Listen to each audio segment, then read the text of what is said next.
I'll be speaking to Merilyn Moos. She is the author of Anti-Nazi Germans, Enemies of the Nazi State from Within the Working Class Movement. She's a child of German anti-Nazis who fled that country and made it to Britain. She's a lecturer and a writer and has been a socialist and anti-racist all her life. She speaks to us from London. Merilyn, in the introduction of your book, you say you wanted to puncture a myth, the myth that there wasn't any real resistance to the Nazis from within Germany. You say the resistance first came from the working class and only later came from higher levels of society like judges and the army. Could we start off with some examples? You know, what happens soon after the Second World War is that the Cold War descends, and the resistance from working class people in Germany, just nobody referred to it. But in fact, if one now digs into the records, one can see that there was a minority, who campaigned from the working class, who campaigned around factories, and especially around the factories which were armaments factories or which produced parts for planes, etc. I mean, just to give you a couple of examples, there was the group run by Robert Ulrich, who set up resistance groups in about 20 factories around Berlin, munitions factories. The better known group is probably the Baum group, and they're better known because they committed the one act of sabotage, which had terrible results. But they also campaigned around armaments factories, and Baum himself was Jewish, and he was part of a group of about 200 working class people who were forced laborers, and they organized within the factory rather than just being outside it. When was this act by Baum? What year? 42. The sabotage was in 1942. You said it had terrible effects. What happened? What happened was they tried to blow up an exhibition, which was an anti-Soviet exhibition. And in fact, they basically failed. But after that, the Nazis didn't just try to get hold of the people who had committed the acts. They quite randomly arrested, I think it was about 200, this is from memory, but about 200 mostly men from the streets, and executed them. So it had extremely severe repercussions. Could you give us some historical background about Germany in the 1930s? Just to lay out some of the underlying facts.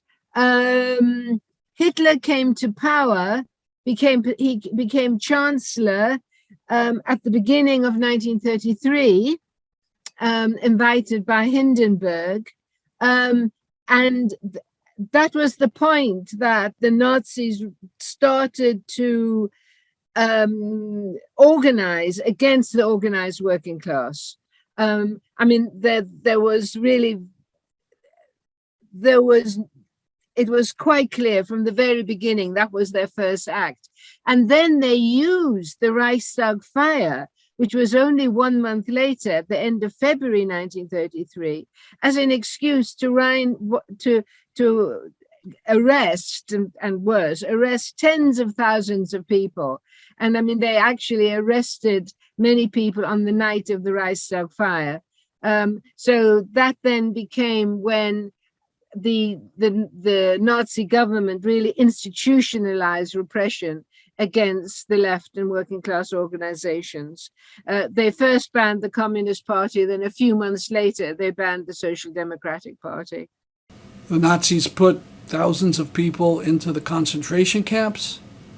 I mean, at the very beginning, the there weren't actually concentration camps. It was more kind of holding centers. But within, I think it was a year, the first camp was Dachau. The first concentration camp was Dachau. And so, and the first prisoners were political prisoners. Of course, some of them were Jewish, but they weren't in general arrested for being Jewish, but for being anti-Nazis. Now, this is all German history, but it's also your family's history. Could you explain? I mean, I am personally related to this story, which is partly how I became interested in it, because my father, I was to discover rather than him telling me, my father was a leading figure in left theatre, what are called Agitprop troops. He directed, he wrote, he was a major theoretician, but it also turned out that he was actually active in the Communist Party. And he had various roles in the Communist Party, including organizing something called the local Red Troop, because what the SA were doing up till 33 was attempting to terrorize the left. And he was involved in attempting to confront or at least defend against the Nazi gangs. So he had to flee. Well, he did flee on the night of the Reichstag fire. I mean, he escaped, I think, within hours of the SS coming knocking at his door, and then walked right across Germany, which is a tale in itself, into France, finally into France, and then got into Britain, partly because he was sponsored by a left-wing Labour MP called Maxton. But I mean, my parents actually didn't speak very much about their history. So a lot of this I discovered for myself. Talk about the German left-wing parties in the 1930s. One of the catastrophes which, and there has to be a question as to whether the Nazis could have been stopped, is that the two major parties on the left, who were the Social Democratic Party and the Communist Party, they refused to work with each other. The Social Democrats saw the Communists as trying to undermine the Weimar Republic, and they saw themselves as having brought the Weimar Republic into existence after the fall of the Kaiser and after the Second World War. And they saw the communists as trying to destroy the Weimar Republic, which actually I don't think the communists were. So that the communists were seen to be people they couldn't possibly work with.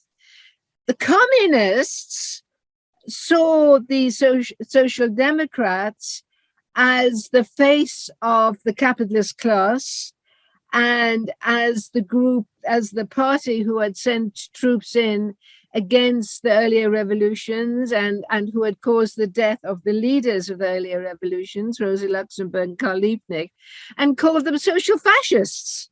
And basically they said that the Social Democrats were the enemy and not the Nazis. And they were still saying that extraordinarily after the Reichstag fire.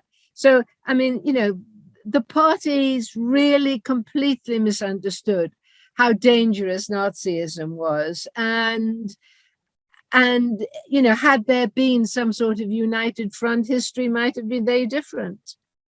When Americans hear the word Edelweiss, they think of the song in the movie The Sound of Music. I want to ask you about a Edelweiss you mention in the book, the Edelweiss Pirates.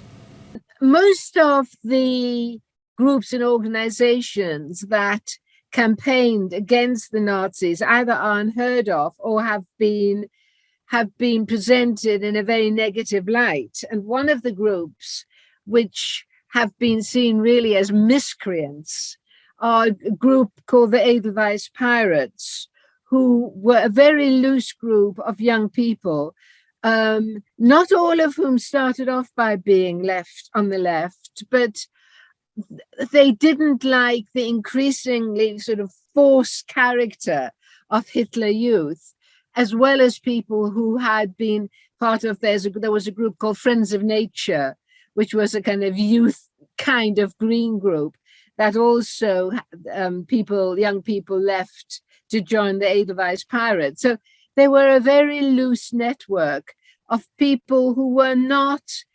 explicitly anti-Nazi, but who acted in an anti-Nazi fashion. And they did all sorts of things which I think are brilliant, but which have been seen as delinquent rather than being political. So, they would wear outlandish clothes. They would swear at Hitler Youth.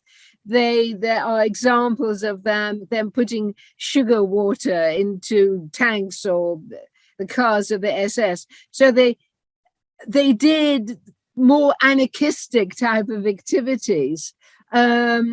Because they were such a loose organization, unlike many of the more organized left groups, many of them survived a little bit longer, but there were terrible, terrible recriminations in 44 and 45. I mean, they were hanging, the SS, the Gestapo were hanging young people from lampposts. I mean, it was appalling.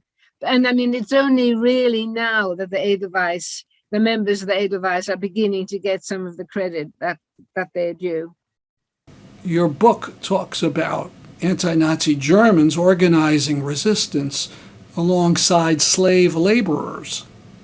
I mean, everybody knows that there were concentration camps under the Nazis, but what is often forgotten is that the factories and the land, but the factories, including the armaments factories, I mean, which theoretically had to be only worked by Aryan folk, actually ended up by being staffed by a lot of slave laborers, so-called free laborers who weren't free at all, because what the Nazi troops would do is in the USSR, or indeed in France, say, if you don't volunteer, we'll kill your family.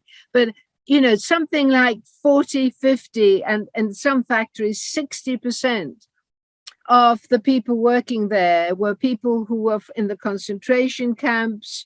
There were prisoners of war, and there were forced and free laborers. And I mean, one of the things which is, it opens a question, but if you look in detail at who were the people trying to commit sabotage in the factories, I mean, it may have been quite minor things, but they were more likely to be non-Germans than Germans. I mean, it's not that there weren't any Germans doing it, but particularly Russian prisoners of war. I mean, I think they probably felt, what have we got to lose? And we do not want the Germans to win. And they risked their lives by attempting to commit sabotage. They were very brave. At the end of your book, you wonder if the anti-Nazi resistance in Germany had a real effect in shortening the horrible rule of Adolf Hitler. It's very, very difficult to assess the effect of the resistance. I mean, had there not been a resistance, you and I wouldn't be talking now. And I mean, a working class resistance. And I think as well that, I'm afraid I've forgotten his name, but the guy who basically wrote the book that all Germans were collaborationists. I mean, the resistance in Germany shows that was just far from being the truth, that there was an active resistance movement, not just people who listened quietly or attempted to listen quietly to the radio, but people who put their lives, hundreds, thousands of people who put their lives on the line, most of whom never lived. And, how does one assess the terrible sacrifices they made? And I mean, I think we honor them because they show that against oppression, there was organization, and that they provide us with hope that people don't just lie down and succumb to tyranny. And realize Moos was able to write only about the acts of brave anti-Nazi resistance when there were survivors.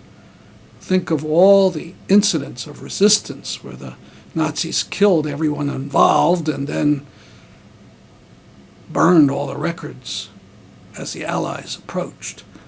We have to salute and honor all those brave, unknown heroes.